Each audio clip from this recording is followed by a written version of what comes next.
the disclosure of the grand jury materials regarding the Jeffrey Epstein case. And this is long overdue, but again, we feel that we can't just turn a blind eye. We've got to do. So I'm going to sign HB 117. It will allow the disclosure of grand jury testimony in this Jeffrey Epstein case. And Elisa Cordovez, who were, both victims of Jeffrey Epstein back in the day. And, they say that justice delayed is justice denied, and I think in many respects this whole ordeal has proven that to be true.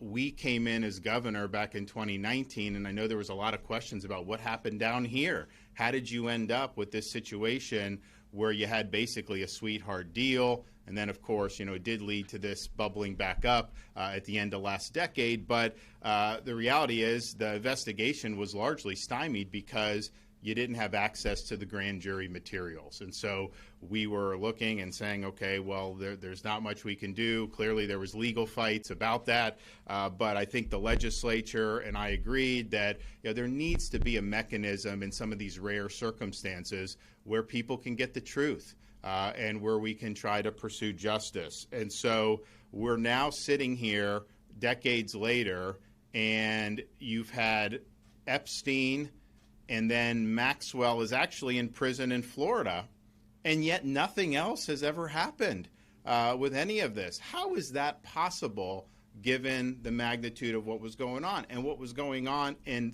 Florida was only a fraction of what was happening, because you had activities and abuse in New York City, in the Virgin Islands, and this was a massive, massive operation here that was targeting these very, very young girls. And to not have justice on this is something that has been a big black spot on our justice system. So the legislature, and why did that happen? Well, it happened because you had somebody that was very rich and well-connected and was able to engineer an outcome that the average citizen would likely never have been able to do, and that's wrong.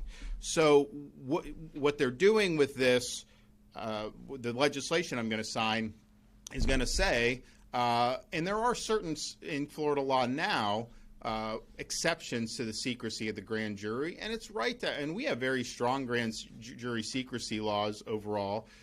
You go in, those are people testifying, they're not subject to cross-examination. There's reason why you don't just put that out publicly.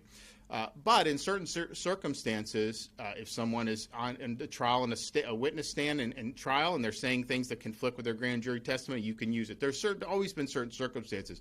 And one is, if justice demands, well, this bill says that in a situation like this, that this is in the interest of justice to disclose it. So this would green light. I know there's been a lot of litigation on this, but this would green light the disclosure of the grand jury materials regarding the Jeffrey Epstein case. And this is long overdue, but again, we feel that we can't just turn a blind eye. We've got to do. So I'm going to sign HB 117. It will allow the disclosure of grand jury testimony in this Jeffrey Epstein case, and if there were cases similar, if the subject of the inquiry is dead, if the investigation's about sexual assault with a minor, sexual activity with a minor, if the testimony was previously disclosed by a court order, and if the state attorney is notified.